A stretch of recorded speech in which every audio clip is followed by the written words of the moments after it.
आणि यानंतर थेट जाऊयात सुप्रिया सुळे सध्या बोलतात। सगळ्यांनी मांडला पाहिजे। त्याचबरोबर धनगर समाज, मराठा समाज, लिंगायत समाजाचे अनेक प्रश्न आहेत आणि अनेक मुस्लिम समाज असतील आणि अनेक घटकांबद्दल हे माझं भाषण ऑन रेकॉर्ड हे पार्लमेंटमध्ये अनेक वेळा आणि मी बोललेले पहिला मुद्दा। आणि ह्या देशामध्ये प्रेस कॉन्फरन्स महत्त्वाची असतेच, पण त्याच्यापेक्षा एक ऑफिशियल डॉक्युमेंट जी आयुष्यभर रेकॉर्ड, आता तंत्रज्ञानामुळे हे रेकॉर्डवर राहतं, पण तंत्रज्ञान नसतानाही सगळ्यात मोठं जागा जी रेकॉर्डवर राहते पॉलिसी लेवलसाठी, ते म्हणजे जिथे धोरणात्मक निर्णय होतात, ते म्हणजे आपलं पार्लमेंट, संसद भवनमध्ये मी बोललेले। आणि धनगर समाजाबद्दल, मराठा समाजाबद्दल, लिंगायत आणि मुस्लिम समाजाच्या आरक्षणाबद्दल सगळ्यात जास्त या राज्यात कोणी बोललं असेल तर ते सुप्रिया सुळे बोललेली आहे। हा डेटा पार्लमेंटचा मी सांगते तुम्हाला, सगळ्यांना आरोप देते।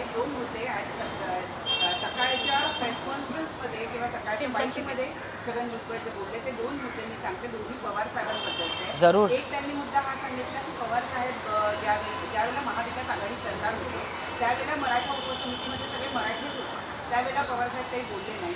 आज मात्र ते म्हणतात की मराठा उपसमितीमध्ये सगळे मराठी असतात, ते नंबर 1। नंबर 2 ते असं म्हणाले की पवार साहेबांनी त्यावेळेला वेगळी भूमिका घेतली होती, आता वेगळी भूमिका घेतली होती। मराठा समाजाला ओबीसी मधून आरक्षण दिलं जावं याबद्दल स्पष्ट भूमिका ते का घेतात? एक तर मी हात जोडून, आणि बाईट दाखवणार असला तर पुरी दाखवा, मी हात जोडून विनंती एका गोष्टीची करते की भुजबळ साहेब हे माझ्या वडिलांच्या वयाचे आहेत, त्याच्यामुळे आपल्यापेक्षा वयाच्या मोठ्या माणसाबद्दल, त्याच्या मताबद्दल आपण काही वेगळं मत मांडावं एवढी काही मी मोठी नाही, ना वयानी ना कर्तृत्वानी।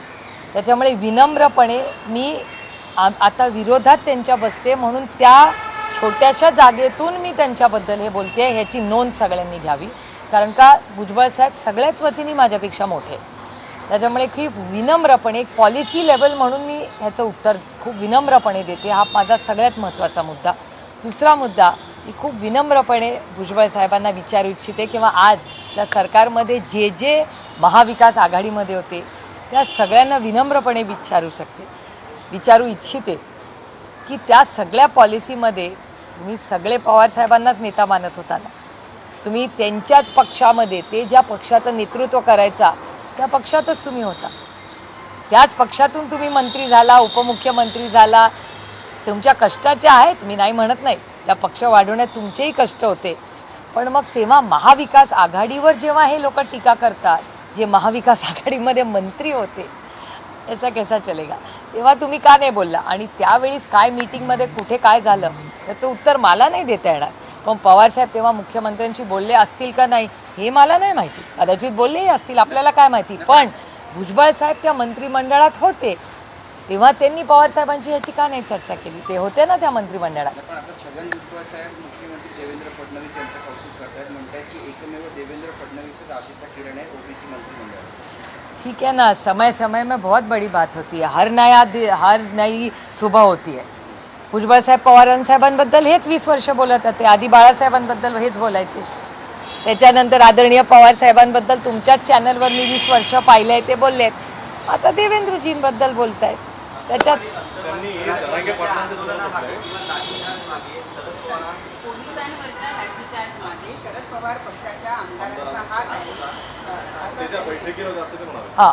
माझी मी खूप विनम्रपणे आदरणीय माननीय भुजबळ साहेबांना विनंती करते की तुम्ही एक खूप मोठा आरोप हा आदरणीय पवार साहेबांच्या पक्षात जिथे मी काम करते त्याच्यावर केलेला आहे। माझी हात जोडून भुजबळ साहेबांना विनम्र विनंती आहे की ह्याचा एव्हिडन्स काय, ह्याचा प्रूफ काय, ही मीटिंग कधी झाली, कुठे झाली आणि कोण, तुम्ही सत्तेमध्ये आहात, त्याच्यामुळे आमच्यापेक्षा तुम्हालाही माहिती असेल। माझ्या माहितीप्रमाणे अशी मीटिंग झालेली माझ्या कानावर आलेली नाही, ना कुठल्या वर्तमानपत्रात आलेली आहे, ना कुठल्या रिपोर्टमध्ये मी तरी ना ऐकली आहे ना वाचली आहे।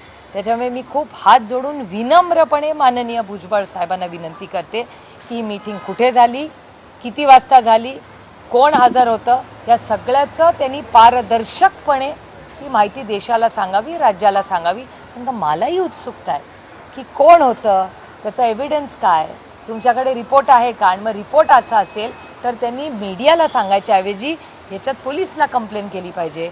माननीय मुख्यमंत्री होम मिनिस्टर आहेत ना, त्यांना सांगितलं पाहिजे ना. तुम्हाला सांगितलं तर ठीक आहे, पण मग त्यांना जर एवढी मोठे जर त्यांनी आरोप केलाय, मग ते पोलीस स्टेशनवर का नाही गेले? जर मला तुम्ही सांगितलं की सुप्रिया सुळे इथे दंगल झाली आणि अशी, मी तुमच्याशी नाही गप्पा मारत बसणार. मी पहिल्या राज्याच्या होम मिनिस्टरकडे जाईन की अरे बापरे अशी घटना झाली, अशी माहिती आहे, हा एव्हिडन्स. नुसतं मीडियामध्ये आरोप करून कसं चालेल? ते म्हणतात की रात्री 2 वाजता मीटिंग झाली. काय दाखवायला लागेल? नाही, त्याच्यात काय गैर काय? भुजबळ साहेबांनी खूप सहन केले हो. मी स्वतः त्यांच्या कुटुंबाचं दुःख पाहिलंय. तुम्हाला आठवत असेल तेव्हा पक्ष एक होता, तेव्हा पक्षातून फक्त मी एकटीच आहे जी आर्थर रोड जेलला त्यांना भेटायला गेले होते. भुजबळ साहेबांच्या कुटुंबाचं दुःख जेवढं मी जवळून पाहिले, खूप सफर केलंय त्या फॅमिलीने. भुजबळ साहेबांची नातवंड असतील, सुना लेकी असतील, अहो त्यांचे अश्रू एक वेळ ते विसरले असतील, पण मी नाही विसरलेले. अहो कधी काळी एका ताटात जेवलेले आम्ही लोक आहोत.